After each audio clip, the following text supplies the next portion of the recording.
I just wanna stay bad, stay mad, chip on my shoulder cause they treat me like an outcast. I ain't gonna take that, stay back. I ain't gonna lay back, pray that someone's gonna help me, ain't nobody like that. I ain't gonna wait, that's all fact, give me one shot and I'll never get the throne. Welcome to Down the Rabbit Hole. On today's episode, we'll be looking at replacing a steering column for Matt's kit car Dutton. So today we're basically going to get the sizes, the widths of the bearings that we probably need, the connections, and all those sorts of bits and bobs. Hopefully it goes straight forward, you don't find something really dodgy. As this kit car's been going, there's been some dodgy bits, but hopefully this is quite straightforward. But stay tuned and let's find out. So this is the steering column that was fitted to the car.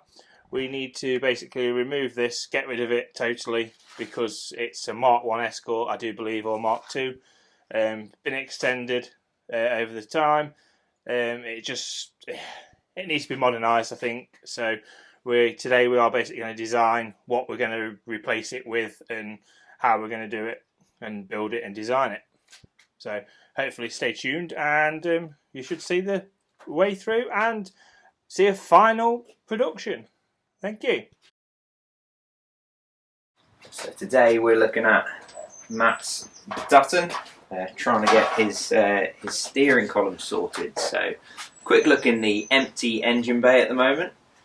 You'll see where the steering column starts and finishes. So this attaches to the steering rack. Over towards the back of the engine bay, the steering column goes through here. Then we'd have on the driver's seat, obviously a steering wheel would go there, and that's what we're hoping to design today, ready to fit the Dutton in a few weeks' time. So this bit is basically the knuckle at the bottom that links the steering column to the steering rack, and we need to replace that because it's very old and quite dried up rubber. So it's not brilliant on the road. You get quite a lot of vibration through the road, and when you hit a pothole, the car kind of jumps to one side. So hopefully this will rectify that problem a little bit. We'll see how it goes. A southerner dressed for the winter. It is about 4 degrees in this room. I'm properly dressed, unlike Matt behind the camera, who is wearing slippers. Safety footwear. Okay, so the problem we've got when it was originally built with the old dash and everything was the steering wheel was too low and too close. So you didn't have control. If you wanted to go right around, you were hitting yourself in the leg and stuff like that. So what I would like to do is move the steering wheel closer. Obviously, give yourself enough room around the window and that, but raise it up a little bit and give you a bit better control and stability when driving, so you feel a bit more fixed to the road, let's say. Because obviously when you go around a corner, you want to feel the corner, you want to feel the road, you want to feel like you're bolted to the road, not be wobbling all around. Because previously on the old thing you could lift the steering wheel up and down and left to right. The bushings look all right in the old column, so I believe it's just an old style of a column. So if we replace it all and put nice solid bearings in there that just get greased up, and that will have really good control and steering and stability on the corners. And if we ever take it to a racetrack. So yeah, I was going to say you didn't go to art classes. Oh no, I didn't learn how to sketch. Okay, no. Well, Matt definitely did not go to art classes. No. But I think my drawings are functional. Okay, if not pretty. All right, so basically, this is a bog standard easy drawing of what we're going to pretty much build, and that we'll break it down into sections and what we actually need and sizes, which will be better. Obviously, we are in the UK at the minute, so it is bloody freezing. Matt's dressed up like a southerner, and I'm just dressed up like I'm sat in the front room. On a sunny day. On a sunny day in early summer. Right, so fundamentally, we've got the steering rack at the bottom. So where the steering rack meets to the to the steering column, we need to put a UJ in there. So we'll put a universal joint in there. We need to get the sizes of that part and the size of that part so we can order. This is what was there. As you can see, it's very old, and I'm sure you can get a replacement to give you a better connection to the road, let's say. And the rubber on this is really solid. It's absolutely knackered. It's no longer really fit for purpose. Started splaying out, but also doesn't absorb any vibrations at the same time, so it makes for a pretty rough ride, I think. So after that, we find out what the steel's going to be used for in the actual column itself, the actual strength of it. We'll need that to go through a pipe. So as soon as we find out the diameter of the knuckle, we can sort the diameter of the steel. For the centre, it'll probably be strengthened steel as well, because it's steering. You don't want something weak and cheap and naffy that's going to snap. Then we'll get a tube to put bearings in that will basically, the steel rod will have a groove cut into them. So the bearings fit up against that groove, and it can't move up and down, so it's fixed. Basically like that. This is the current solution. This is the current one, but we're gonna up the size, I think. Up the size, the diameter, so we can fit some nice bearings in there that can take a lot of hammering and battering. So we need to find the size of the bearings for each side, and then we'll go up to the top, and then we need to weld on the fitment for the steering wheel to fit to. It'll be quite a straightforward bit, so we're going to copy what it's already got here, just strengthen up the mounting points on the actual car. We'll show you a video. There'll be a little clip somewhere here that will show you that zoomed in. And then at the bottom we want something like a U connection or something like that to bolt it to the chassis, to actually give it so it hasn't got a pivot point. It's all going to be stationary and solid and fixed in position. I've got to obviously work around where the engine fits as well to do that, so that'll be a manipulative piece of metal to fit in, basically. So as we go, we'll keep you along the way and get all the sizes. I think the important things we need to take into account are your complaint at the moment is that the steering wheel is too close to you, yeah, and it's too low.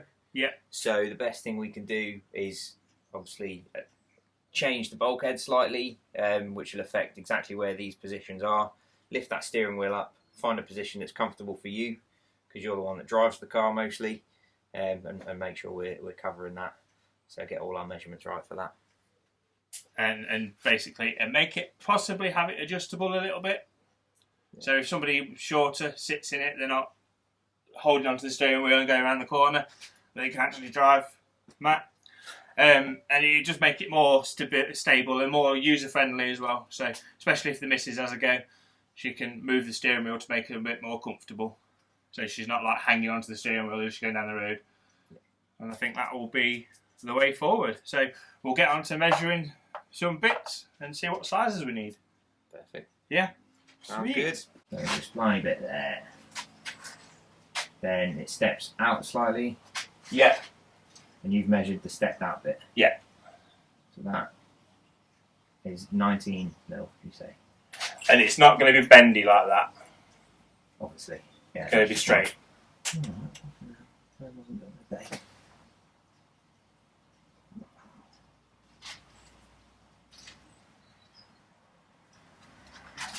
Yeah. Yeah. That's 19 millimeters.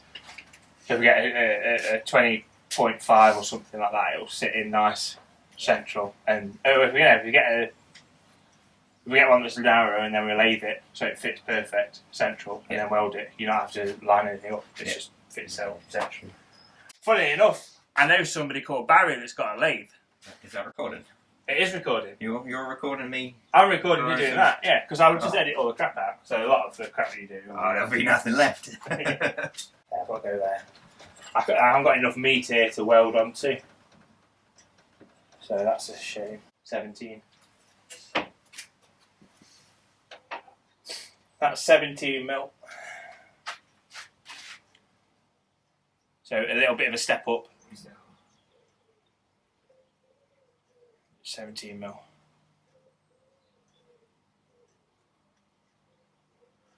Yeah? Yeah. So then we want the full length. 14. Knowing these things, it's probably some awkward imperial size to be fair. 14. Yeah, about 14. 5/16 of an inch. Yeah, 14 mil. We can always so put the spline side where the UJ is going to go. You put the pen down somewhere.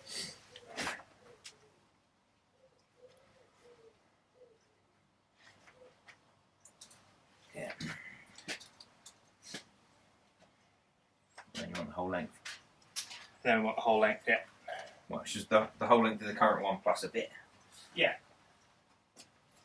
Just so we know how much we've got to play with.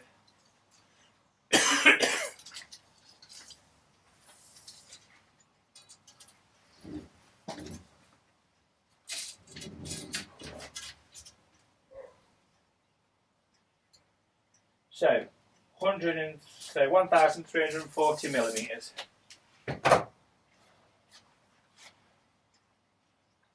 Yeah.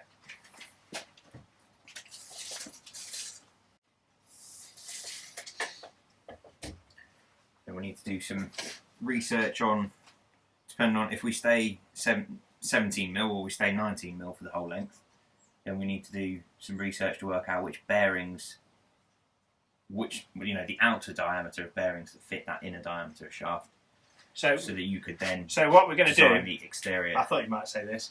So as you've drawn here, you've drawn that lovely drawing. I love it. It's pretty amazing.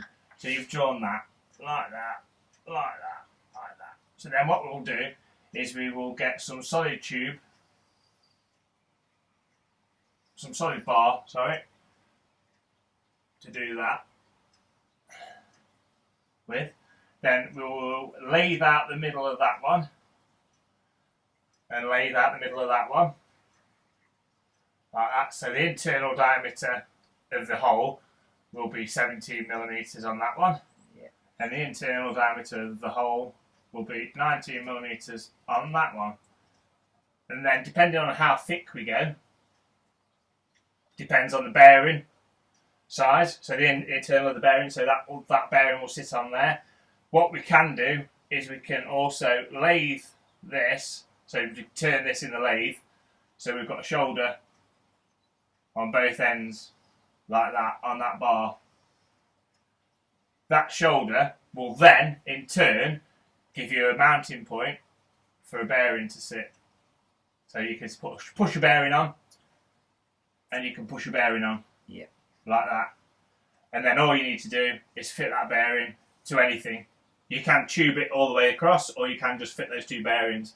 It's better and safer to tube it, because obviously you don't want to put your hand on something that's going to be spinning, or catch your leg or your clothing. So it'd be better to put a tube. So that'll be all a tube, all the way down there, that you can pack with grease if you really want to. And if you've got bearings with a grease seal on as well, both sides, the grease will stay where it needs to be. Yeah. And you can grease them from external anyway. Yeah, but you could just put a grease nipple in the middle. There's a lot of grease everywhere. I'm not bothered. Or if you really want to be fancy when you lathe it, you can lathe it like that, so it's not all the way down there. So you grease this bit, and then there's just an air gap. Yeah, that sounds more like it. Yeah. So that's all machining, all fun. We should video some of that for you, so you can see. I might get my mate Barry to have a bit of a go, because he loves getting his hands dirty. So we'll see. I think we're about there. Alright, so that's about all we can do for now until we've got the sizes of everything. Yeah, until we get the sizes. The only other option we've got is if we make this shaft shorter, and at the end of it we make it shorter, so you've got a bigger gap between the column and the rack. And then what we might have to do is put 2 UJs in. It depends on the angle of the steering wheel and the final fit. All depends how much you want to move. Yeah. Move this up. Yeah, because if you move this too far up and it's too much of a greater angle for a UJ, that would be quite severe on that universal joint. When it's to do with steering, it's better to get a nicer fluid movement from that UJ. So we'll just play around with it and see how it goes and see where it sits. So first thing will be to make the centre shaft fit, get the centre shaft made, so we know if it fit the 2 bearings on it, and then see if we need to chop it or anything before we actually weld it up. So because we've got the inserts, we can just plug them in, test fit, tack, see if we like it with the positioning and that, and then make bits from there. So hopefully stay tuned for the ride. So Matt, we have found out today as well that Matt himself is not an artist. You will see from his pictures and his drawings on the whiteboard, he's definitely not an artist. Thanks for watching, thanks for staying tuned. Please like and subscribe. I just wanna stay bad, stay mad, chip on my shoulder cause they treat me like an outcast. I ain't gonna take that, stay back, I'll be swinging hard till the hits come in all caps. I ain't gonna lay back, pray that someone's gonna help me, ain't nobody like that. I ain't gonna wait, that's all fact, give me one shot and I'll never get the throne back.